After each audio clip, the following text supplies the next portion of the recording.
Pukul 7 pagi, dan rumah itu masih memiliki keheningan yang menipu. Nadira Prameswari, dengan mata yang masih terasa berat akibat lembur hingga pukul 2 dini hari, melangkah keluar dari kamarnya sambil memegang muk kopi kosong. Pikirannya sudah penuh dengan daftar to-do list hari itu. Revisi wireframe untuk klien fintech, 2 Zoom meeting dengan tim developer, dan menyelesaikan laporan audit UX.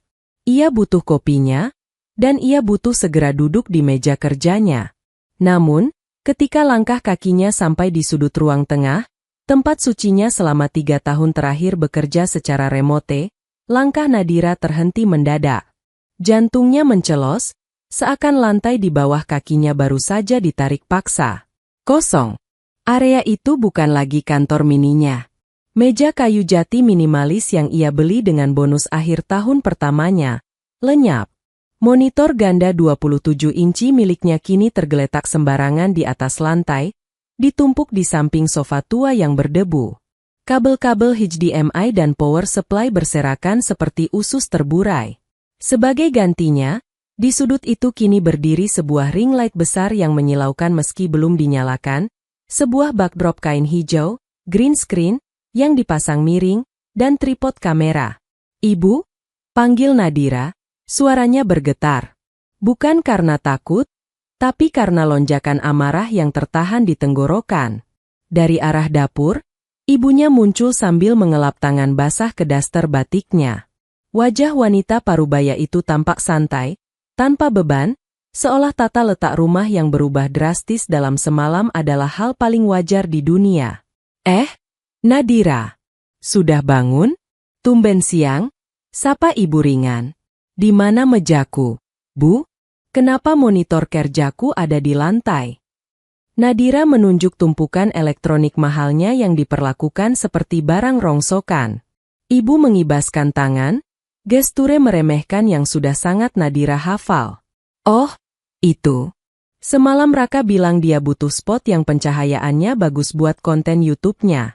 Katanya sudut itu paling pas kena sinar matahari pagi. Jadi ya sudah, Ibu minta Pak Ujang tetangga sebelah buat geser mejamu ke kamar Raka." Nadira mematung. "Ke kamar Raka? Bu, itu meja kerjaku.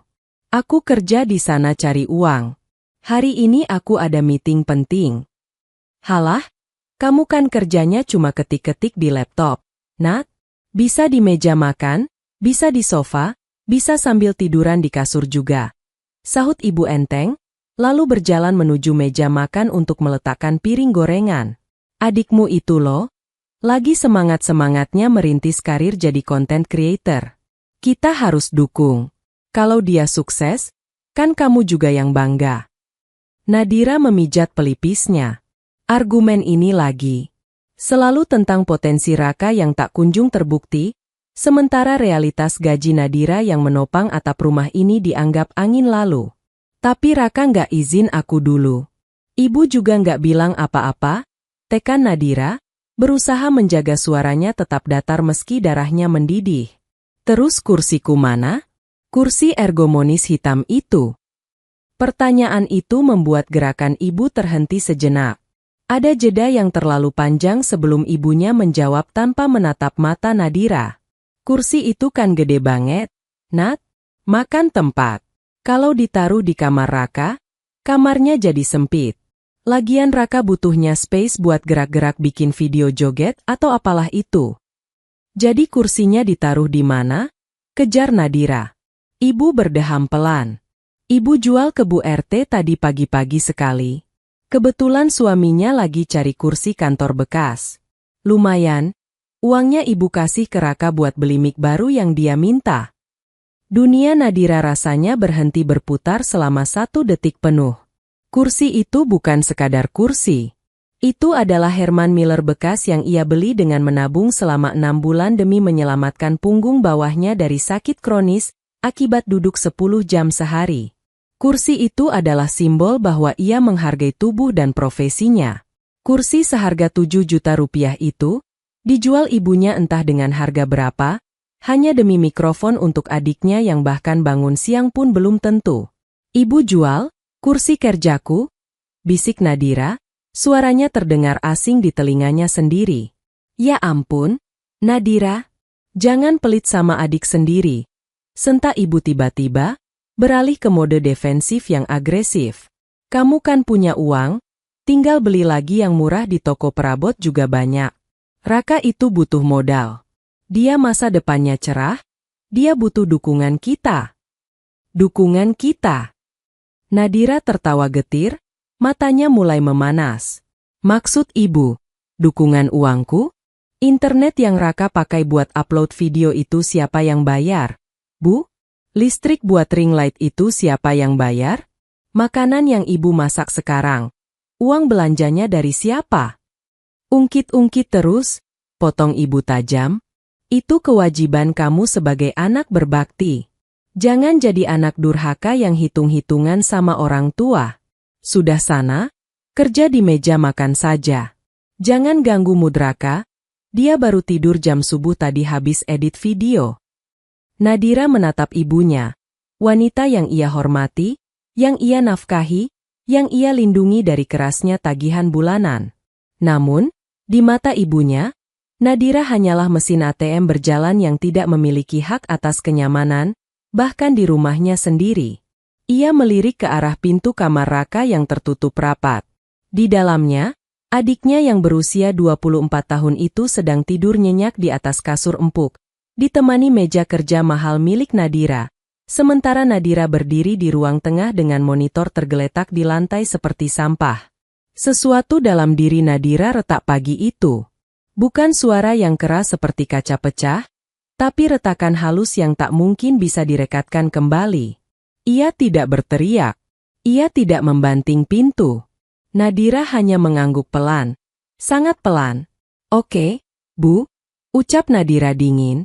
Kalau ibu merasa mejaku lebih pantas buat Raka, dan kursiku lebih berguna jadi uang jajan dia, aku paham posisi aku di sini. Nadira berbalik, memungut laptop dan chargernya, lalu masuk kembali ke kamarnya. Ia tidak jadi menyeduh kopi. Pagi ini ia tidak butuh kafein untuk membuatnya terjaga. Rasa sakit hati dan pengkhianatan ini sudah cukup membangunkannya dari tidur panjang selama bertahun-tahun.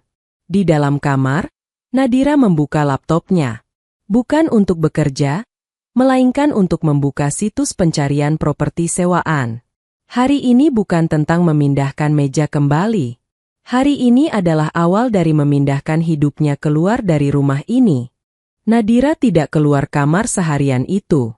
Di balik pintu yang terkunci, ia bukan sedang merajuk, melainkan sedang berhitung. Sebagai seorang desainer UX, Nadira terbiasa memecahkan masalah berdasarkan data, bukan emosi. Ia membuka laptopnya, kini dipangku di atas bantal karena tak ada meja, dan menarik spreadsheet keuangan yang selama ini ia gunakan untuk melacak pengeluaran bulanan. Selama bertahun-tahun, ia hanya mencatat angka-angka itu sebagai kewajiban rutin tanpa pernah benar-benar membedahnya. Hari ini, ia melihat data itu dengan mata baru. Kolom, pengeluaran rumah, membengkak berwarna merah. Listrik, AC Raka menyala 24 jam. Internet paket gaming, permintaan Raka, belanja bulanan, yang seringkali termasuk camilan impor kesukaan ibu, hingga biaya, tak terduga, yang hampir selalu berupa permintaan mendadak ibu untuk arisan atau sumbangan yang sebenarnya demi gengsi. Nadira menjumlahkan total uang yang ia serahkan ke rumah ini dalam 1 tahun terakhir. Angkanya membuat napasnya tercekat. 120 juta rupiah. Dengan uang sebanyak itu, ia bisa mencicil apartemen tipe studio atau bahkan menabung untuk sekolah lagi. Tapi yang ia dapatkan justru penghinaan. Mejanya digusur dan kursinya dijual demi mikrofon. Cukup, gumamnya pelan. Jarinya beralih membuka tab browser baru. Situs penyewaan properti. Ia tidak mencari apartemen mewah. Ia butuh sesuatu yang cepat, fungsional, dan yang paling penting, terpisah dari sini. Pilihannya jatuh pada sebuah unit studio kosong di lantai 2 sebuah ruko tua, sekitar 5 km dari rumah. Bekas kantor notaris yang sudah pindah. Ukurannya hanya 4x5 meter. Dengan kamar mandi kecil dan pantry sederhana. Harganya masuk akal, jauh di bawah angka yang biasa ia donasikan untuk keluarganya setiap bulan. Tanpa membuang waktu, Nadira menghubungi pemilik ruko dan membuat janji temu siang itu juga. Agak berdebu, Mbak, soalnya sudah 3 bulan kosong, kata Pak Haji, pemilik ruko, sambil membuka rolling door yang berdecit. Cahaya matahari siang menerobos masuk, menyinari lantai keramik putih yang kusam. Ruangan itu kosong melompong. Dindingnya berwarna krem pudar. Suara lalu lintas di luar terdengar samar, teredam oleh kaca jendela yang cukup tebal. Bagi orang lain, ruangan itu mungkin terlihat menyedihkan. Tapi bagi Nadira, ruangan itu terlihat seperti surga. Di sini tidak ada suara teriakan Raka yang memaki layar komputer saat kalah main game. Tidak ada suara ibu yang menyindirnya karena belum menikah di usia 28. Tidak ada kewajiban. Saya ambil, Pak, kata Nadira tegas, bahkan sebelum Pak Haji selesai mempromosikan kelebihan air tanah di sana. Saya transfer deposit dan sewa 6 bulan di muka sekarang. Kapan saya bisa pegang kuncinya? Pak Haji tampak terkejut dengan keputusan kilat itu, namun wajahnya langsung sumringah. Wah, alhamdulillah. Kalau Mbak serius, kuncinya bisa saya kasih sekarang setelah transfer masuk. Mau dibersihkan dulu? Nggak usah, Pak. Biar saya bersihkan sendiri. Saya butuh kuncinya sekarang. 5 menit kemudian, transaksi selesai. Nadira berdiri sendirian di tengah ruangan kosong itu. Ia menarik napas panjang, menghirup aroma debu dan kebebasan. Ia sudah punya benteng perlindungan. Sekarang, ia hanya perlu memindahkan nyawanya ke sini, sedikit demi sedikit. Saat Nadira pulang ke rumah sore harinya, suasana di ruang tengah ramai. Raka sedang melakukan live streaming. Lampu ring light menyala terang, menyorot wajahnya yang penuh ekspresi dibuat-buat. Yo, guys. Balik lagi sama gue Raka di sini. Hari ini setup baru nih. Gokil nggak? Thanks to nyokap gue yang pengertian banget. Raka berbicara ke arah kamera ponsel, duduk di kursi makan kayu yang dialasi bantal sofa, pengganti sementara kursi Herman Miller Nadira yang sudah raib. Di dapur, ibu sedang memotong buah, tersenyum bangga mendengar celotehan anak lelakinya. Nadira berjalan melewati mereka seperti hantu. Nat, baru pulang? Tegur ibu tanpa menoleh. Tadi ada paket buat Raka, ibu talangin dulu 500.000 pakai uang belanja. Nanti kamu ganti ya, dompet ibu kosong. Langkah Nadira terhenti di ambang pintu kamarnya. Biasanya, ia akan langsung mentransfer uang itu sambil menggerutu dalam hati. Biasanya, ia akan menasihati Raka agar tidak belanja online kalau tidak punya uang, yang akan berujung pada pertengkaran di mana ibu membelanya. Tapi kali ini, Nadira hanya menoleh datar. Wajahnya tanpa emosi. Nggak ada uang cash, Bu? Nanti aja, jawabnya singkat, lalu masuk ke kamar dan mengunci pintu. Loh? Kok nanti? Ibu butuh buat beli token listrik. Seru ibu dari dapur, nadanya mulai meninggi. Nadira tidak menjawab. Ia menyandarkan punggungnya ke pintu, jantungnya berdebar kencang. Itu adalah penolakan pertamanya. Kecil, tapi rasanya luar biasa. Ia melihat sekeliling kamarnya. Lemari pakaian, rak buku, meja rias. Ia harus mulai memilah. Mana yang penting, mana yang bisa ditinggal. Ia tidak akan membawa semuanya sekaligus.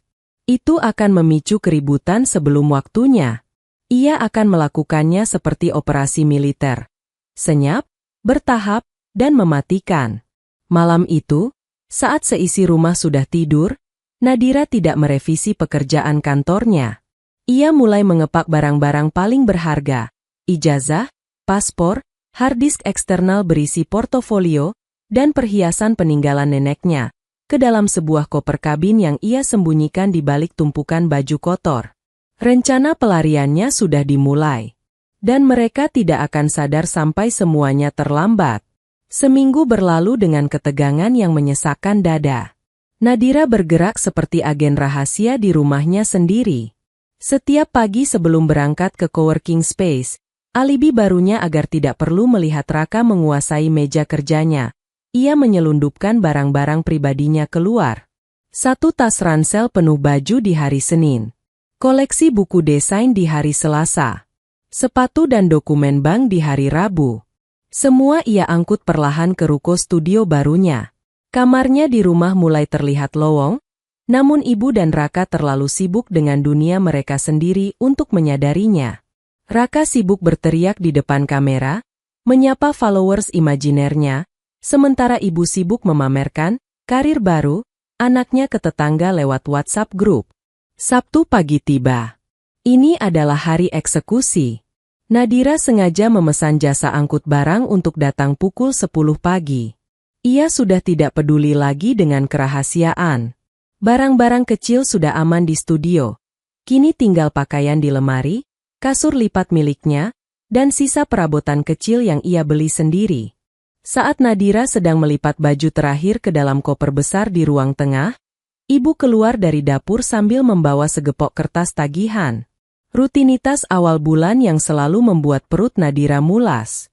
"Nat, ini tagihan listrik sama air sudah keluar.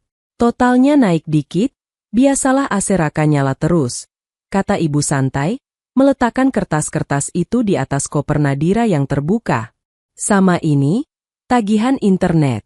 Raka minta upgrade ke paket dedicated 100 Mbps biar streamingnya nggak putus-putus. Jadi 1,5 juta sebulan ya internetnya." Tangan Nadira berhenti bergerak. Ia menatap kertas tagihan internet itu. 1,5 juta.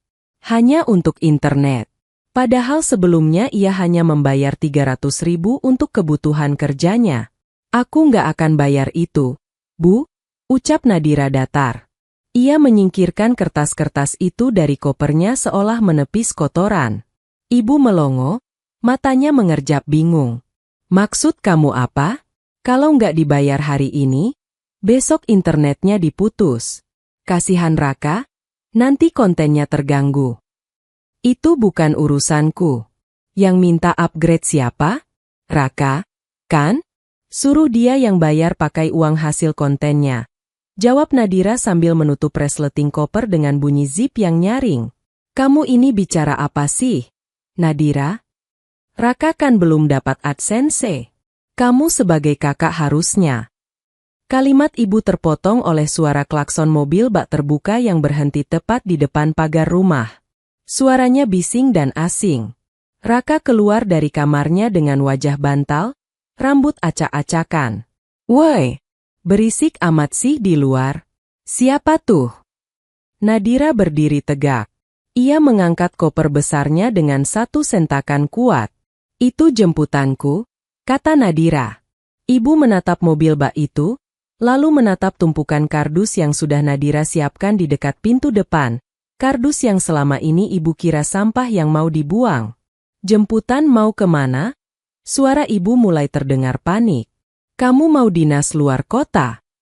"Enggak, Bu. Aku pindah," jawab Nadira. Singkat, padat, dan mematikan.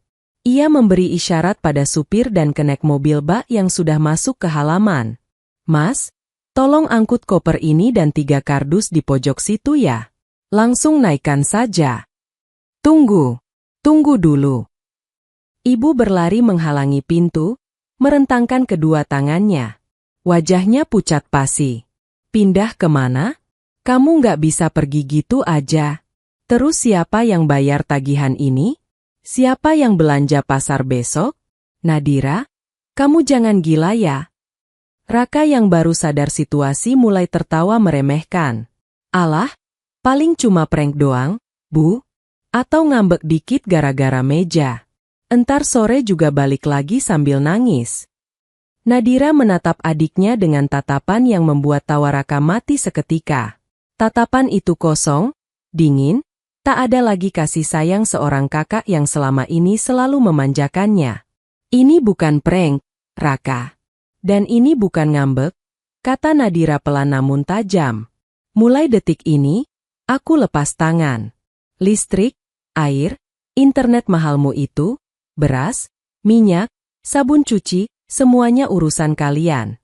Aku sudah capek jadi sapi perah di rumah ini. Nadira, kamu anak durhaka? Jerit ibu histeris saat Kenek mulai mengangkut kardus melewati tubuhnya. Ibu yang melahirkan kamu. Ibu yang membesarkan kamu. Tega kamu ninggalin ibu sama adikmu kelaparan. Nadira berhenti sejenak di ambang pintu.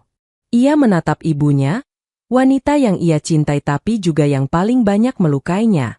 Aku nggak ninggalin ibu kelaparan. Ibu sehat, Raka sehat, Raka laki-laki dewasa umur 24 tahun. Kalian bisa kerja. Selama ini aku yang membuat kalian lumpuh karena aku selalu kasih semuanya. Balas Nadira. Suaranya bergetar sedikit, tapi ia menahannya. Kunci rumah sudah aku taruh di meja makan. Jangan cari aku. Nadira melangkah keluar, masuk ke kursi penumpang depan mobil bak. Dari kaca spion, ia melihat ibu mengejar sampai ke pagar sambil melambai-lambaikan tagihan listrik, meneriakan sumpah serapah yang bercampur dengan tangisan. Raka hanya berdiri di teras, tampak bingung dan bodoh, seolah skrip hidupnya yang nyaman baru saja dibakar habis. Mobil melaju meninggalkan rumah itu. Nadira tidak menoleh ke belakang. Ia menyandarkan kepalanya ke jok mobil yang keras. Air mata menetes satu bulir di pipinya, tapi bibirnya tersenyum. Dadanya terasa ringan. Sangat ringan. Untuk pertama kalinya dalam hidupnya, ia bisa bernapas tanpa beban di pundaknya. Ia bukan lagi mesin ATM. Ia adalah Nadira. Dan ia baru saja merdeka. Studio baru itu terasa begitu luas, meski ukurannya sebenarnya kecil. Malam pertama di sana, Nadira hanya tidur beralaskan kasur lipat di lantai yang dingin. Tidak ada suara teriakan Raka dari balik tembok, tidak ada suara TV yang menyala hingga larut malam, dan tidak ada ketukan pintu dari ibu yang meminta uang jajan tambahan. Namun, keheningan itu justru terasa berisik di kepala Nadira. Ponselnya, yang ia letakkan di pojok ruangan, bergetar tanpa henti sejak pukul 5 sore. Ibu, 12 panggilan tak terjawab. Raka, 5 panggilan tak terjawab. Nadira menarik napas panjang, mencoba fokus pada pekerjaannya. Ia duduk di lantai, memangku laptopnya. Ironis, ia kini benar-benar bekerja tanpa meja, persis seperti yang dikatakan ibunya tempo hari. Namun bedanya, kali ini ia melakukannya di bawah atap yang ia bayar untuk dirinya sendiri, bukan untuk orang lain yang tidak tahu terima kasih. Pukul 8 malam, sebuah pesan masuk dari Raka. Nadira membacanya lewat notifikasi tanpa membuka aplikasi WhatsApp. Bak, token listrik habis. Lampu mati semua. Ibu nangis terus. Jangan egois lah, transfer 500.000 aja buat darurat. Nanti gue ganti kalau cair. Nadira tersenyum getir. Nanti gue ganti, adalah kalimat fiksi paling sering yang ia dengar dari adiknya. Ia meletakkan ponselnya dengan posisi layar menghadap ke bawah. Ia tidak akan membalas. Sekali ia memberi celah, dinding pertahanan yang ia bangun susah payah akan runtuh. Keesokan paginya, kekacauan di rumah lama mulai memuncak. Tanpa aliran dana dari Nadira, sistem pendukung kehidupan di rumah itu macet total. Selama ini, Nadira menggunakan sistem otomatis untuk membayar tagihan rutin, namun sejak kemarin, ia telah mematikan semua fitur auto debit tersebut. Di rumah, ibu duduk di ruang tamu yang gelap karena token listrik benar-benar habis. Kulkas mulai mencair, membuat lantai dapur becek. Raka tampak frustrasi karena tanpa internet dan listrik, ia tidak bisa mengunggah video yang ia janjikan kepada pengikutnya yang tak seberapa itu. Ibu telepon lagi Nadira. Masa dia tega sih? Bentak Raka, egonya mulai tergores karena rasa lapar dan panas. Sudah, Raka, nggak diangkat-angkat. Dia benar-benar sudah ganti nomor atau memblokir ibu. Isak ibu. Duh, gimana ini? Ibu nggak punya uang tunai. Semuanya sudah ibu pakai buat bayar cicilan motor kamu bulan lalu. Ya ibu cari pinjaman dulu lah ke tetangga. Malu gue kalau sampai gelap-gelapan begini. Nanti apa kata orang? Ibu menatap anak kesayangannya itu. Untuk pertama kalinya, ada kilatan kesadaran di mata ibu. Ia baru saja meminta dipinjami uang oleh tetangga. Namun Raka, yang badannya jauh lebih besar dan kuat darinya, hanya duduk memerintah. Sementara itu, Nadira sedang berada di sebuah toko perabot bekas. Ia melihat sebuah meja kerja sederhana berbahan kayu solid. Harganya tidak mahal, tapi kokoh. Mau dikirim kemana, Mbak? Tanya penjualnya. Ke ruko hijau di Jalan Melati, Pak, jawab Nadira mantap. Sore itu, meja tersebut sampai. Nadira menatanya di dekat jendela besar yang menghadap ke jalan raya. Ia mengatur monitornya, merapikan kabel-kabelnya, dan meletakkan sebuah tanaman sukulen kecil di pojok meja. Ia duduk di sana, memandang layar monitor yang menyala terang. Tidak ada lagi yang akan menggeser meja ini. Tidak ada lagi yang akan menjual kursinya secara sepihak. Tiba-tiba, sebuah pesan masuk lagi. Kali ini dari ibu, berupa pesan suara yang panjang. Nadira ragu sejenak, lalu menekannya. Nadira, tolong, Nak. Beras habis. Ibu nggak tahu harus gimana. Raka marah-marah terus. Ibu minta maaf kalau ada salah soal meja itu. Ibu bakal balikin mejamu, asal kamu pulang dan bayar listrik ini. Ibu malu sama tetangga, rumah kita gelap sendiri. Nadira mematikan pesan suara itu sebelum selesai. Permintaan maaf itu bukan tulus karena menyadari kesalahan, melainkan karena mereka sedang kesulitan. Ibu hanya merindukan uangnya, bukan dirinya. Ia mengetik balasan pertama dan terakhirnya untuk hari itu. Nadira, catatan pengeluaran rumah selama setahun ini sudah aku kirim ke email Raka. Pelajari itu. Totalnya 120 juta. Aku tidak akan kirim uang sepeser pun sampai Raka dapat kerja, sekecil apapun gajinya. Jangan cari aku butuh tenang. Setelah mengirim pesan itu, Nadira mematikan ponselnya. Ia kembali menatap layar kerjanya. Pekerjaan UX bukan hanya soal desain yang cantik, tapi soal alur yang masuk akal. Dan alur hidupnya yang lama sudah tidak masuk akal. Sekarang, saatnya ia mendesain ulang hidupnya sendiri. 3 minggu sejak kepindahan Nadira, ruko kecil itu mulai terasa seperti rumah. Nadira baru saja memenangkan kontrak proyek desain aplikasi kesehatan dari perusahaan Singapura.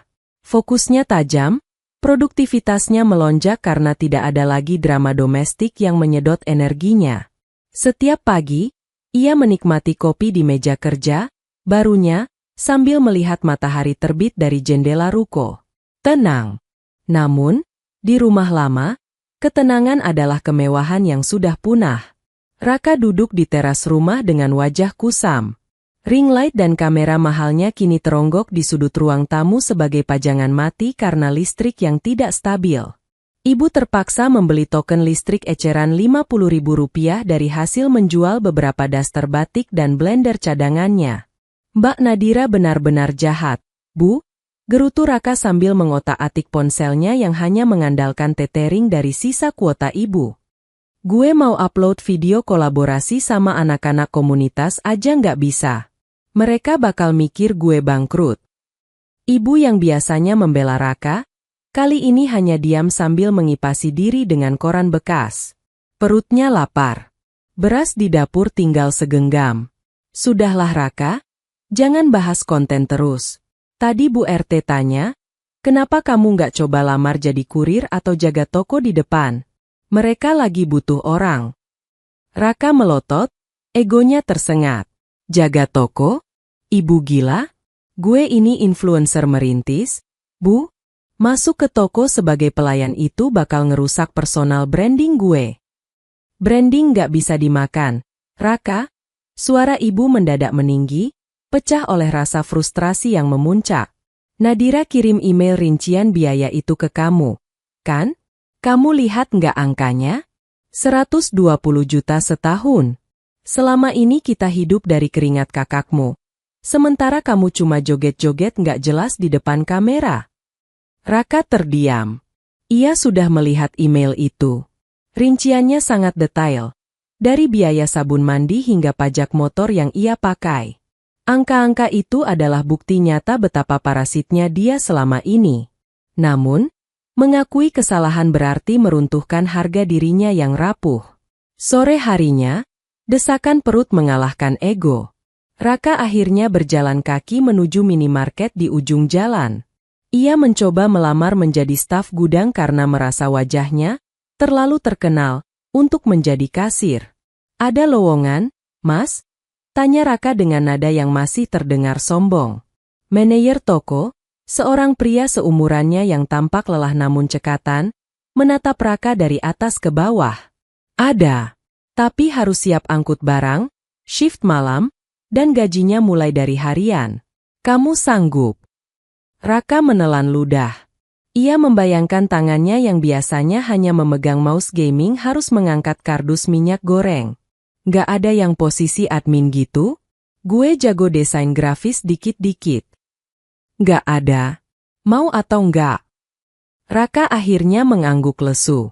Ia butuh uang, meski hanya untuk sekadar membeli rokok dan kuota internet agar tetap terlihat, eksis, di media sosial. Di sisi lain kota, Nadira sedang merayakan pencapaiannya. Ia baru saja membeli sebuah kursi ergonomis baru, bukan Herman Miller yang lama, tapi kursi yang cukup nyaman untuk menopang ambisi-ambisi barunya. Ia menyempatkan diri membuka media sosial dan melihat unggahan terbaru Raka. Sebuah foto selfie dengan latar belakang rak minimarket dan caption yang sok puitis. Turun ke lapangan untuk riset konten terbaru. Hidup adalah proses belajar dari bawah. Nadira tersenyum tipis, hampir tertawa. Ia tahu itu bukan riset. Itu adalah rasa lapar yang mulai bicara. Ia kemudian menutup ponselnya dan kembali ke layar monitornya. Ia tidak merasa kasihan. Ia merasa lega.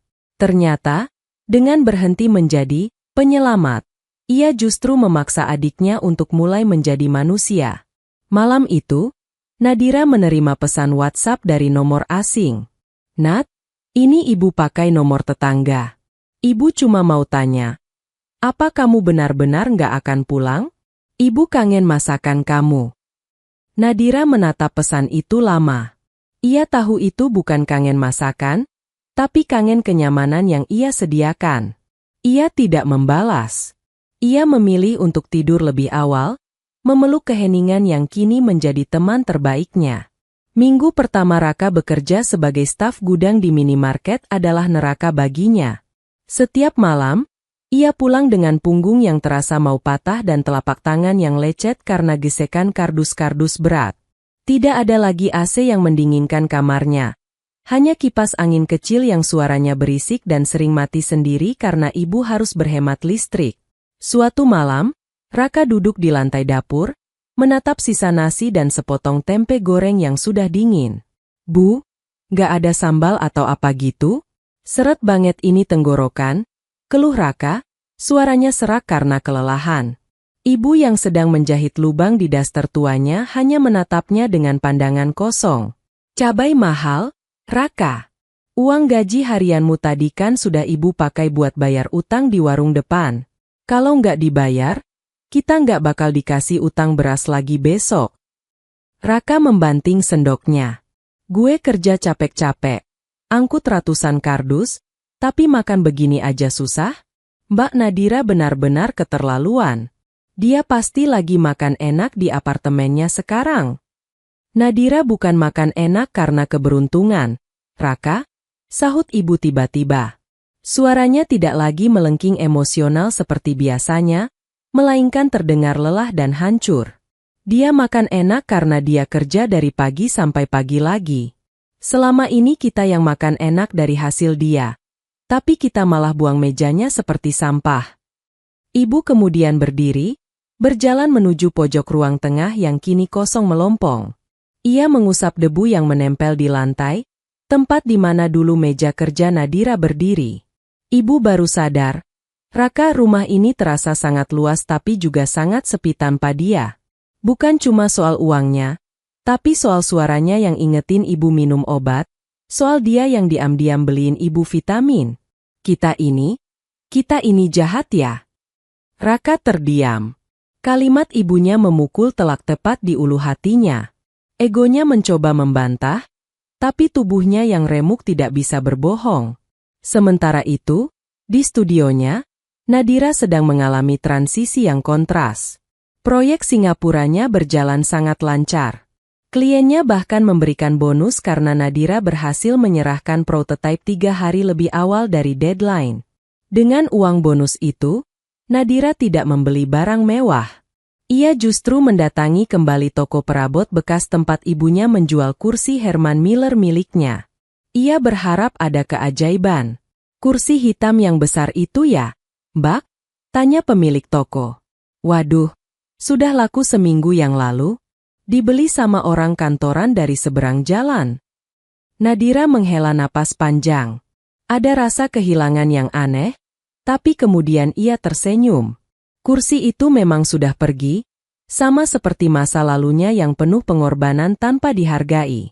Ia tidak perlu mencari barang yang lama. Ia bisa membangun sesuatu yang baru. Malam itu, Nadira memutuskan untuk makan malam di sebuah warung tenda pinggir jalan dekat rukonya. Saat ia sedang menunggu pesanannya, ia melihat sebuah motor kurir berhenti di depan toko seberang. Pengendaranya turun dengan gerakan yang kaku, tampak sangat kelelahan. Dari balik helm yang terbuka, Nadira mengenali wajah itu. Raka. Adiknya itu tampak jauh lebih kurus. Bajunya basah oleh keringat dan wajahnya kusam terkena polusi jalanan. Raka sedang membawa beberapa tumpuk paket besar. Saat ia mencoba mengangkat salah satu paket, ia tampak meringis menahan sakit di pinggangnya. Nadira memperhatikannya dari jauh. Ada dorongan dalam hatinya untuk menghampiri, untuk bertanya, "Kamu nggak apa-apa?" atau sekadar memberikan sebotol air dingin. Namun, Nadira menahan dirinya. Ia memalingkan wajah, kembali menatap piring sate di depannya. Kalau aku menolongnya sekarang, dia akan kembali ke titik nol, pikir Nadira dalam hati. Dia harus merasakan ini. Dia harus tahu bahwa 1 rupiah yang ia terima dari tanganku dulu, adalah hasil dari rasa sakit yang sama seperti yang dia rasakan sekarang. Nadira makan dengan tenang, meski hatinya sedikit bergejolak. Ia sedang melatih dirinya untuk tidak lagi menjadi penyelamat yang menghancurkan dirinya sendiri. Larut malam, sebuah pesan WhatsApp masuk ke ponsel Nadira. Bukan dari nomor asing, tapi dari nomor ibu yang selama ini ia diamkan. Ibu? Nat? Ibu sudah jual mikrofon dan ring light punya Raka ke pasar loak. Uangnya ibu pakai buat nyicil utang internet yang kamu kirim tempo hari. Masih kurang banyak, tapi ibu mulai dari sini. Ibu nggak minta kamu pulang. Ibu cuma mau kamu tahu kalau ibu menyesal. Nadira membaca pesan itu berulang kali. Untuk pertama kalinya, ada tindakan nyata dari ibunya, bukan sekadar kata-kata manis atau permintaan maaf yang disertai permintaan uang. Nadira tidak membalas, tapi malam itu, ia tidur dengan perasaan yang sedikit lebih ringan. Proses penyembuhan keluarganya baru saja dimulai, dan itu harus melewati rasa sakit yang mendalam. Bulan kedua menjadi ujian yang sesungguhnya bagi ibu dan Raka. Jika bulan pertama mereka masih bisa bertahan dengan menjual barang-barang kecil, bulan kedua adalah tentang bertahan hidup dari hari ke hari. Tabungan Nadira benar-benar sudah tidak bisa diakses, dan tagihan-tagihan besar lainnya mulai berdatangan seperti gelombang pasang. Ibu, yang selama puluhan tahun terbiasa hidup sebagai nyonya rumah yang hanya perlu menunggu setoran, kini harus menghadapi realitas pahit. Pagi itu, dengan tangan gemetar, ibu membuka lemari pajangannya. Ia mengambil set cangkir keramik peninggalan almarhum suaminya dan beberapa kain batik tulis koleksinya. Dengan langkah berat, ia membawanya ke pasar kaget di ujung kompleks untuk dijual dengan harga miring. Biasanya ibu yang beli, sekarang malah jual, Bu? Sindir seorang tetangga yang selama ini iri dengan kehidupan, mapan, keluarga Nadira. Ibu hanya bisa tersenyum kecut, menelan harga dirinya bulat-bulat. Iya, Bu, Buat nambah-nambah. Nadira lagi sibuk proyek di luar, jadi ibu mau belajar mandiri. Jawabnya berbohong, sebuah upaya terakhir untuk menjaga martabat anak lelakinya yang dianggap sukses sebagai konten kreator. Namun, puncaknya terjadi saat Raka pulang dengan wajah lebam.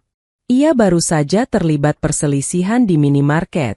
Seorang pelanggan komplain karena Raka bekerja terlalu lambat saat mengangkat galon ke mobil, dan Raka, yang masih memiliki sisa-sisa ego selangit, membalas dengan kata-kata kasar. Akibatnya, ia dipecat hari itu juga tanpa uang pesangon, hanya gaji harian yang tak seberapa. Gue nggak kuat, Bu. Dunia ini jahat banget. Raung Raka di ruang tamu yang kini benar-benar gelap karena mereka tidak sanggup lagi membeli token listrik. Ibu menatap Raka yang terduduk di lantai, persis di tempat dulu ia membuang monitor Nadira. Ibu tidak lagi menangis bersamanya. Ia justru merasa muak. Dunia nggak jahat, Raka. Kamu saja yang terlalu lembek. Ucap ibu dingin. Nadira menghadapi orang-orang seperti itu setiap hari selama bertahun-tahun demi kita. Dia dimaki klien, dikritik habis-habisan, tapi dia tetap bawa pulang uang buat kita makan. Kamu baru seminggu sudah menyerah? Ibu kemudian masuk ke kamar, mengambil sebuah tas belanja besar. Besok, ibu mau bantu Bu RT bungkusin catering buat acara kantoran. Upahnya lumayan, bisa buat beli beras. Kamu, kalau masih mau tinggal di sini, besok harus cari kerja apa saja. Jadi tukang parkir pun lakukan. Ibu nggak mau tahu. Sementara itu, di sisi lain kota, karir Nadira mencapai puncaknya. Ia baru saja diundang sebagai pembicara tamu di sebuah seminar desain internasional yang diadakan di Jakarta. Namanya mulai dikenal sebagai konsultan UX independen yang handal. Di balik kemewahan hotel tempat acara berlangsung, Nadira duduk di balkon, memandangi lampu-lampu kota. Ia merasa aneh. Secara finansial, ia berada di titik tertinggi dalam hidupnya. Namun, ada bagian dari dirinya yang masih merasa kosong saat mengingat rumah. Ia membuka pesan dari ibu yang belum sempat ia balas. Nat, ibu sudah cicil 1 juta ke rekening kamu. Hasil ibu jualan kain sama bantu catering. Mungkin kecil, tapi ibu mau tanggung jawab. Nadira mengecek saldo rekeningnya. Benar, ada transfer masuk sebesar 1 juta rupiah dengan berita acara. Maafin ibu. Itu adalah uang pertama yang ia terima dari ibunya seumur hidup. Selama ini, aliran uang selalu satu arah, dari Nadira ke mereka. Melihat angka 1 juta itu, Nadira menangis. Bukan karena jumlahnya, tapi karena ia menyadari bahwa ibunya akhirnya mulai belajar untuk menghargai nilai uang dan kerja keras. Namun, Nadira belum siap untuk kembali. Ia tahu, proses perubahan Raka belum selesai. Ia mengirimkan sebuah pesan singkat, balasan pertamanya setelah berminggu-minggu diam. Nadira, terima kasih, Bu. Uangnya sudah masuk. Jaga kesehatan ibu. Hanya itu. Singkat, namun bagi ibu di ujung sana, pesan itu adalah oksigen yang membuatnya bisa bernapas kembali. Nadira tidak memberikan harapan palsu bahwa ia akan segera pulang, tapi ia memberikan tanda bahwa pintu maaf belum sepenuhnya tertutup. Malam itu, Nadira kembali ke meja kerjanya di studio Ruko. Ia mengambil sebuah catatan kecil dan menuliskan satu kalimat yang menjadi prinsip barunya. Membantu orang lain adalah kebaikan, tapi membiarkan diri sendiri hancur untuk mereka adalah kebodohan. Ia siap untuk bab berikutnya dalam hidupnya, bab di mana ia tidak lagi menjadi korban, melainkan pemegang kendali penuh atas takdirnya sendiri. Setelah dipecat dari minimarket, Raka tidak punya pilihan lain. Motor satu-satunya yang tersisa di rumah, yang cicilannya dulu selalu dibayar Nadira, kini menjadi tumpuan terakhir. Dengan sisa uang dari ibu, ia mendaftar menjadi mitra pengemudi ojek online. Cuma nganter orang sama makanan. Apa susahnya? Gumam Raka, mencoba menghibur egonya yang sudah compang-camping. Namun, realitas aspal jauh lebih keras daripada bayangannya. Di bawah terik matahari Jakarta yang menyengat, Raka harus bersaing dengan ribuan pengemudi lain. Ia yang biasanya menghabiskan siang hari di ruangan ber-AC sambil bermain game, kini harus merasakan kulitnya melepuh dan paru-parunya sesak oleh asap knalpot. Puncaknya terjadi di minggu kedua. Raka menerima pesanan makanan dalam jumlah besar ke sebuah gedung perkantoran mewah di kawasan pusat bisnis. Saat ia sampai di lobi, ia melihat kerumunan orang berpakaian rapi sedang keluar untuk istirahat makan siang. Tiba-tiba, jantungnya seakan berhenti. Di antara kerumunan itu, ia melihat Nadira. Nadira tampak sangat berbeda. Ia mengenakan blazer smart casual yang elegan, rambutnya tertata rapi, dan ia sedang tertawa kecil sambil berbincang dengan dua orang kolega ekspatriat. Nadira memegang gelas kopi dari brand ternama, memancarkan aura kepercayaan diri yang belum pernah Raka lihat sebelumnya saat kakaknya itu masih terkurung di rumah. Raka refleks menundukkan kepala, menarik masker kainnya lebih tinggi, dan mengeratkan helmnya. Ia merasa sangat kecil. Ia merasa seperti sampah yang tak terlihat di tengah kemewahan itu. Ada rasa malu yang luar biasa hebat. Kakak yang dulu ia usir dari meja kerjanya kini berada di puncak dunia. Sementara ia berdiri di sana dengan jaket ojek yang bau matahari, memegang kantong plastik berisi pesanan orang lain. Kejadian itu mematahkan sesuatu di dalam diri Raka. Sore harinya, saat sedang terburu-buru mengejar target point, ia kurang fokus. Di sebuah tikungan licin setelah hujan, motornya tergelincir. Raka terjatuh. Kakinya tertindih motor, dan pesanan makanan yang ia bawa hancur berantakan di aspal. Ia terduduk di pinggir jalan, mengabaikan rasa perih di lututnya. Ia melihat martabak manis yang hancur berserakan, pesanan pelanggan yang pasti akan memberikan penilaian buruk atau menuntut ganti rugi. Raka menutupi wajah dengan kedua tangannya dan mulai menangis. Bukan karena sakit fisiknya, tapi karena ia merasa benar-benar gagal. "Mbak, maafin gue. Mbak." Isaknya pelan di antara bising klakson kendaraan yang lewat. Untuk pertama kalinya, Raka menyadari betapa beratnya beban yang selama ini dipikul Nadira sendirian. Nadira tidak hanya membayar tagihan, Nadira menjaga agar harga diri keluarga mereka tetap tegak, sementara Raka dan ibunya justru menggerogoti tiang penyangganya dari dalam. Malam itu, Raka pulang ke rumah dengan kaki diperban seadanya. Di meja makan, hanya ada sepiring nasi putih dan sayur bening. Ibu sedang menghitung uang receh hasil membantu catering Bu RT. "Bu," panggil Raka lirih. Ibu menoleh, terkejut melihat luka di kaki anaknya. "Ya Allah, Raka, kamu kenapa?" "Aku jatuh, Bu. Motornya lecet, pesanan orang hancur. Aku harus ganti rugi besok." Raka menunduk, air matanya jatuh ke lantai. "Bu, aku tadi lihat Mbak Nadira. Dia kelihatan sukses banget. Dia hebat, Bu.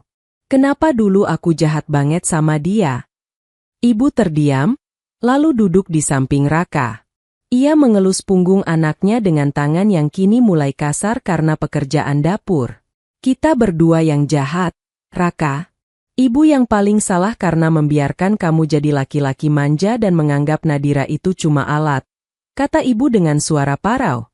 "Sekarang kita rasakan sendiri. Satu hari tanpa Nadira itu berat, tapi satu hari tanpa rasa hormat pada diri sendiri itu jauh lebih menyiksa."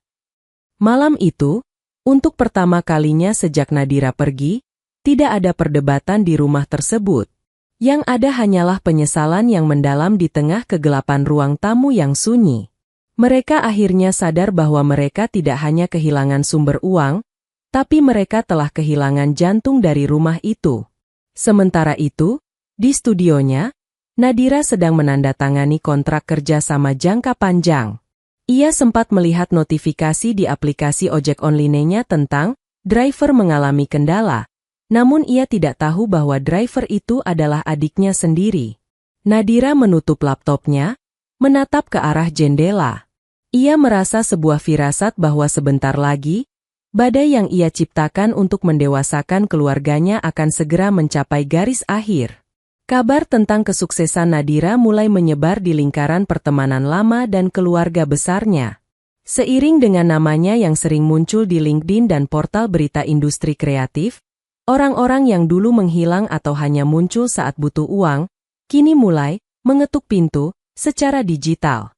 Sore itu, sebuah pesan masuk dari Tante Sari, adik ibunya yang selama ini selalu memuji-muji Raka dan ikut menyindir Nadira karena belum laku di setiap acara keluarga.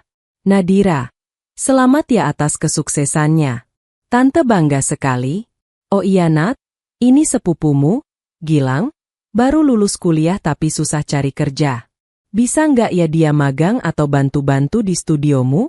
Masa saudara sendiri nggak dibantu?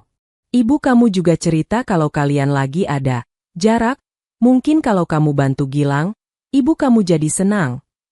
Nadira membaca pesan itu sambil menyesap tehnya. Dulu, ia pasti akan merasa bersalah dan terpaksa mengiyakan demi menjaga nama baik keluarga atau menyenangkan ibunya. Namun kini, ia hanya melihat pesan itu sebagai gangguan. Ia membalas dengan sangat profesional, seolah sedang berbicara dengan klien asing. Nadira, terima kasih, Tante. Untuk saat ini studio saya belum membuka posisi magang. Semua rekrutmen dilakukan secara terbuka melalui portal resmi berdasarkan kompetensi, bukan hubungan keluarga. Mengenai ibu, itu urusan pribadi kami. Terima kasih atas perhatiannya. Nadira langsung mengarsipkan percakapan itu. Ia belajar satu hal penting. Batasan bukan hanya untuk orang yang menyakiti kita secara langsung, tapi juga untuk mereka yang mencoba memanipulasi kita atas nama keluarga. Namun, ujian yang lebih berat datang keesokan harinya. Bu RT, tetangga yang dulu sering menerima uang terima kasih dari ibunya, datang langsung ke studio Nadira setelah mendapatkan alamatnya dari Raka. Mbak Nadira, aduh, studionya bagus ya? Kata Bu RT sambil melihat sekeliling ruko yang kini sudah rapi dengan tanaman-tanaman hijau. Ada apa ya, Bu? Tanya Nadira tanpa basa-basi. Begini, Mbak. Ibu kamu itu, kasihan. Tangan dia sekarang sering gemetaran karena tiap hari bantu saya bungkusin catering dari subuh. Belum lagi Raka, kemarin dia jatuh dari motor, kakinya pincang tapi dipaksa narik ojek lagi karena harus bayar ganti rugi pesanan orang. Nadira terdiam sejenak. Ada rasa nyeri di dadanya mendengar ibunya bekerja fisik sekeras itu di usia senja. Ibu kamu nggak mau bilang ke Mbak, tapi dia sepertinya lagi butuh uang buat bayar pajak rumah yang sudah jatuh tempo. Kalau nggak dibayar, bisa kena denda besar. Mbak, sebagai tetangga, saya cuma nggak tega lihat ibu kamu sampai jual-jual barang lagi. Lanjut Bu RT. Nadira menarik napas panjang. Ia menatap Bu RT dengan tenang. Bu RT, terima kasih sudah peduli pada ibu saya. Tapi, saya sudah menyediakan catatan keuangan yang cukup bagi mereka untuk belajar mandiri. Jika saya melunasi semuanya sekarang, ibu dan Raka tidak akan pernah belajar tanggung jawab. Tapi Mbak, itu kan ibu kandung sendiri. Justru karena dia ibu saya tidak ingin dia terus-menerus membesarkan anak laki-laki yang malas dengan cara bergantung pada saya. Potong Nadira tegas. Saya akan bantu, tapi dengan cara saya sendiri. Bukan dengan memberi uang tunai begitu saja. Setelah Bu RT pergi, Nadira merenung. Ia tidak sepenuhnya kejam. Malam itu, ia mengirimkan sebuah paket ke rumah lamanya melalui kurir. Bukan uang. Bukan pula makanan mewah. Paket itu berisi seperangkat vitamin kualitas terbaik, salep untuk luka memar Raka, dan sebuah amplop berisi salinan bukti pembayaran pajak rumah yang ternyata sudah Nadira bayar diam-diam langsung ke sistem bank. Di dalamnya, ia menyisipkan sebuah catatan pendek. Pajak rumah sudah aman untuk tahun ini. Ini adalah satu-satunya tagihan yang aku bayar. Sisanya, listrik, air, dan makan, tetap menjadi tanggung jawab kalian. Aku peduli pada kesehatan ibu, tapi aku tidak akan membiayai kemalasan Raka. Gunakan vitaminnya, dan teruslah berusaha. Di rumah lama, Ibu menangis saat membaca catatan itu. Bukan tangisan sedih karena tidak diberi uang, tapi tangisan haru karena ia tahu Nadira masih memperhatikan mereka dari jauh, meski tetap memegang prinsipnya yang teguh. Raka, yang melihat vitamin dan salep itu, hanya bisa terdiam. Ia baru menyadari bahwa selama ini, kasih sayang yang ia inginkan dari kakaknya adalah pemanjaan, padahal kasih sayang sejati yang diberikan Nadira sekarang adalah kesempatan untuk menjadi laki-laki yang benar-benar dewasa melalui kerja keras. Benteng Nadira belum runtuh. Ia justru sedang membangun pondasi baru bagi keluarganya. Pondasi yang tidak lagi didasari oleh eksploitasi, melainkan oleh rasa hormat dan tanggung jawab masing-masing. 3 bulan berlalu. Kehidupan di rumah lama sudah berubah total. Tidak ada lagi suara musik keras dari speaker komputer Raka, atau aroma masakan mewah yang bahan-bahannya dibeli dari supermarket mahal. Rumah itu kini sunyi, namun memiliki keteraturan yang jujur. Raka akhirnya menyerah pada mimpinya menjadi content creator instan. Kamera dan mikrofonnya telah dijual oleh ibu untuk menutupi utang internet yang membengkak. Kini, setiap pukul 6 pagi, Raka sudah rapi mengenakan seragam biru kusam. Ia diterima menjadi tenaga kebersihan dan maintenance di sebuah gedung sekolah swasta. Pekerjaannya berat, membersihkan toilet, merapikan bangku, hingga memotong rumput lapangan. Tangannya yang dulu halus kini dipenuhi kapalan dan sisa menerima kotoran yang sulit hilang. "Ini gaji bulan pertama kamu, Raka," ucap kepala tata usaha sekolah itu sambil menyerahkan amplop coklat. Raka menerimanya dengan tangan gemetar. Saat ia membukanya, jumlahnya tidak seberapa.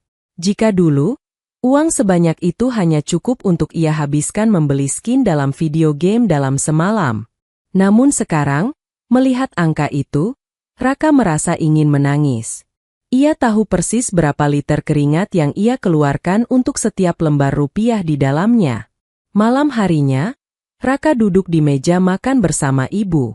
Mereka makan dengan lauk sederhana, tahu goreng dan sambal korek. "Bu," Raka mengeluarkan 2 lembar uang 100.000 dari amplopnya. "Ini buat ibu. Buat tambah beli beras." Ibu menatap uang itu dengan mata berkaca-kaca. "Simpan saja buat kamu, Raka. Kamu butuh buat bensin motor." "Enggak, Bu. Ini tanggung jawab aku," Raka menggeleng tegas. Lalu, ia mengeluarkan selembar 100.000 lagi dan menyisihkannya di pojok meja. "Dan yang ini, Ibu tolong simpan di kaleng bekas. Setiap bulan aku mau sisihkan segini. Aku mau cicil utangku ke Mbak Nadira." Ibu tersenyum, sebuah senyuman tulus yang sudah lama hilang. "Nadira pasti bangga lihat kamu begini, Raka." "Aku nggak butuh Mbak Nadira bangga dulu, Bu. Aku cuma mau dia tahu kalau aku bukan benalu lagi," sahut Raka lirih. Sementara itu, di studionya, Nadira sedang menghadapi tantangan baru, burnout. Pekerjaan yang menumpuk mulai menguras energinya. Suatu malam, saat ia merasa sangat lelah dan kesepian di rukonya, pintu bawahnya diketuk. Nadira mengintip dari balkon. Di bawah, berdiri Raka dengan motor ojeknya. Ia tidak memakai jaket ojek, melainkan seragam kerjanya. Di tangannya ada sebuah bungkusan plastik kecil. Nadira turun dan membuka pintu sedikit. "Raka? Ada apa?" Raka tampak canggung. Ia tidak berani menatap mata kakaknya langsung. "Anu, Mbak, tadi aku pulang kerja lewat depan pasar. Ada martabak telur kesukaan Mbak. Ibu bilang Mbak lagi sering lembur, jadi aku belikan. Pakai uang gajiku sendiri." Nadira terdiam. Ia melihat bungkusan martabak itu, lalu melihat tangan Raka yang kasar dan hitam di bagian kuku. Ada aroma sabun pembersih lantai yang menyengat dari seragamnya. "Kamu kerja di mana sekarang?" tanya Nadira pelan. "Di sekolah asrama, Mbak. Jadi bagian umum. Sapu-sapu, benerin keran," jawab Raka dengan senyum kecut, namun tidak ada lagi nada sombong di suaranya. "Mbak, aku mau kasih ini juga." Raka menyerahkan sebuah amplop kecil yang berisi uang 100.000 rupiah. Ini cicilan pertama utangku. Aku tahu ini nggak seberapa dibanding 120 juta yang Mbak keluarin. Tapi aku bakal cicil seumur hidupku kalau perlu. Nadira merasakan dadanya sesak. Ia melihat adiknya yang dulu meremehkannya, kini berdiri di depannya dengan harga diri yang baru, harga diri yang dibangun dari pekerjaan rendah, namun jujur. Simpan uangnya, Raka. Kamu lebih butuh, kata Nadira, suaranya parau. Enggak, Mbak.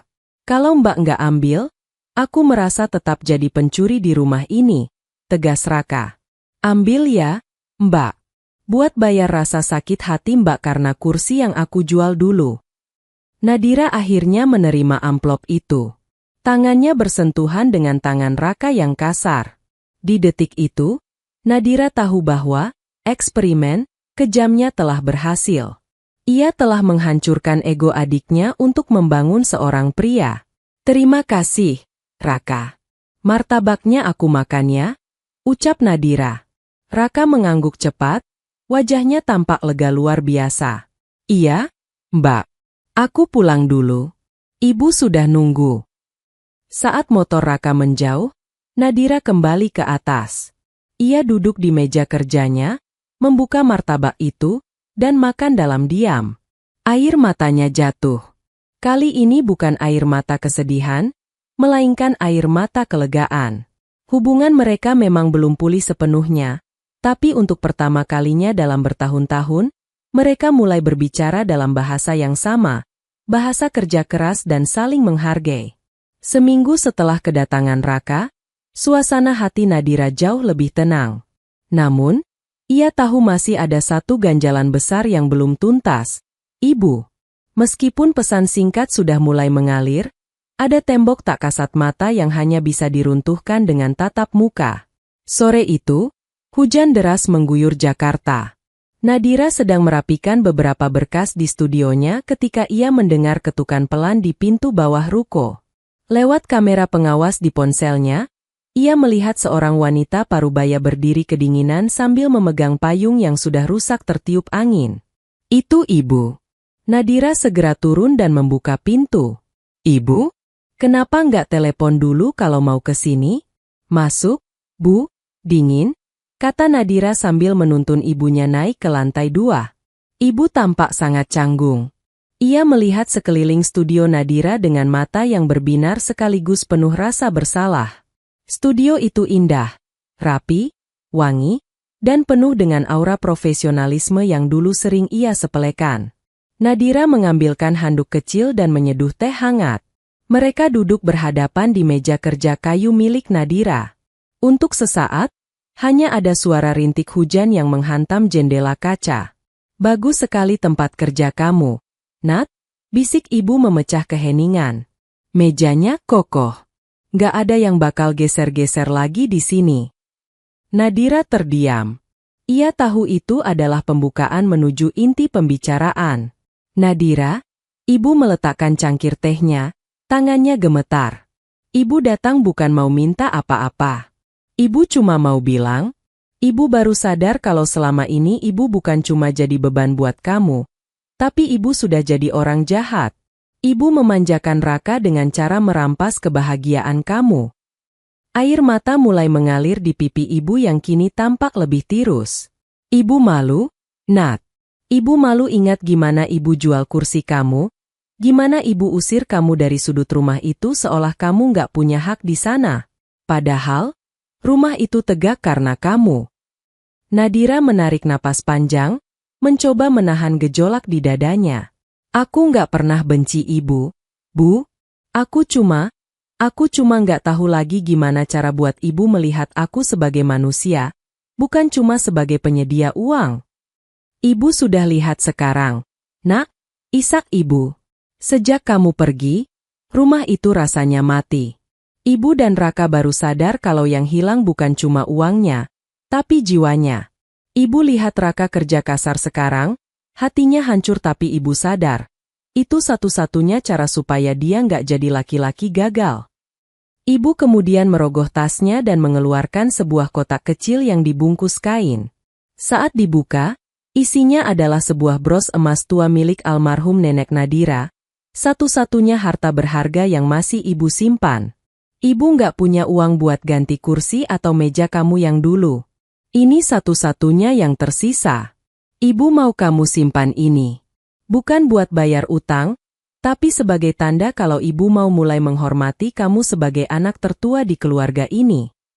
Nadira menatap bros itu, lalu menatap wajah ibunya yang penuh penyesalan.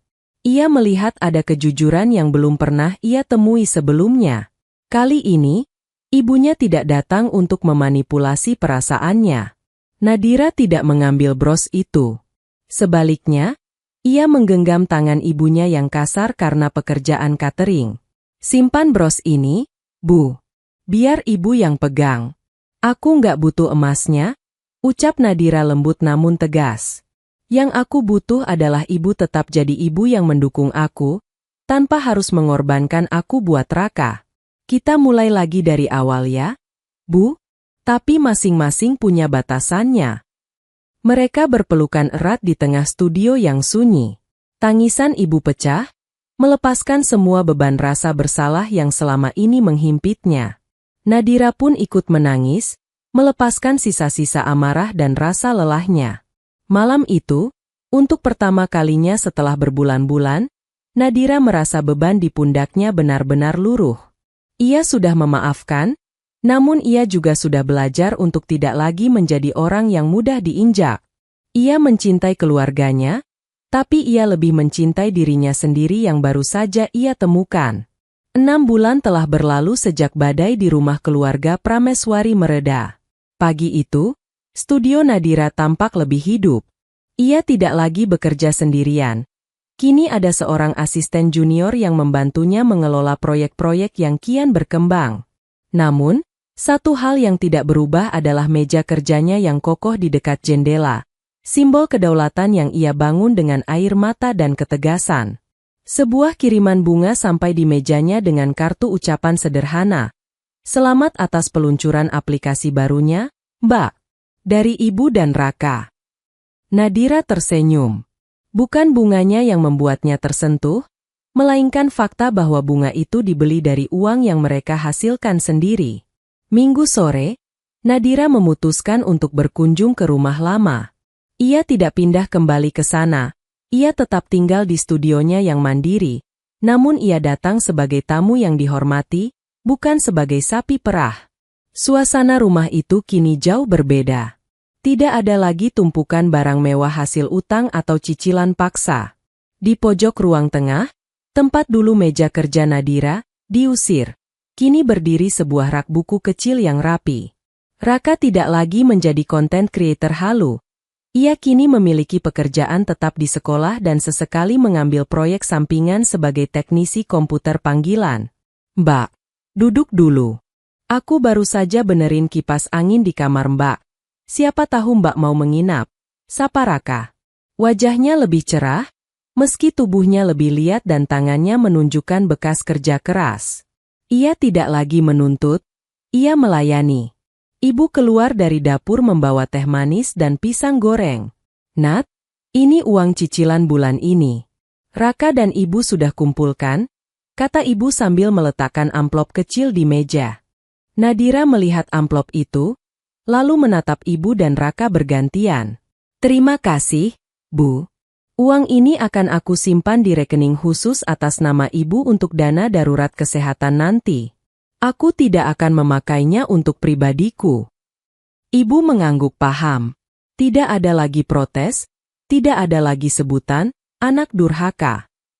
Mereka telah menerima bahwa Nadira adalah pengatur keuangan yang bijak, bukan sumber dana tanpa batas. Sambil menikmati tehnya, Nadira memandangi rumah yang dulu terasa seperti penjara baginya. Kini, rumah ini terasa hangat karena ada rasa hormat di dalamnya. Ia teringat masa-masa sulit saat ia harus tidur di lantai ruko yang berdebu, namun ia tidak menyesalinya. Jika ia tidak berani mengambil keputusan ekstrim untuk pergi, Raka mungkin masih menjadi pemalas, dan ibu mungkin masih menjadi manipulator. Mbak, panggil Raka tiba-tiba. Makasih ya. Kalau Mbak nggak pergi waktu itu, mungkin sekarang aku sudah jadi gelandangan karena nggak bisa apa-apa. Nadira tersenyum tipis. Aku pergi bukan karena benci, Raka. Aku pergi supaya kita semua bisa belajar jalan masing-masing. Sore itu ditutup dengan tawa yang jujur. Nadira pulang ke studionya saat matahari terbenam. Di dalam mobil, ia melihat pantulan dirinya di spion. Ia bukan lagi Nadira yang kelelahan dan penuh beban. Ia adalah desainer bagi hidupnya sendiri. Ia telah membuktikan bahwa menetapkan batasan bukanlah bentuk kebencian, melainkan bentuk tertinggi dari kasih sayang. Kadang, kita harus tega membiarkan orang yang kita cintai jatuh, agar mereka tahu bagaimana caranya berdiri kembali. Nadira sampai di rukonya, mengunci pintu, dan duduk di meja kerjanya. Ia membuka laptop, melihat layar yang cerah, dan mulai bekerja dengan hati yang tenang. Hidupnya kini adalah sebuah sistem yang efisien, sehat, dan penuh martabat. Tamat. Tamat. Tamat. Tamat. Tamat.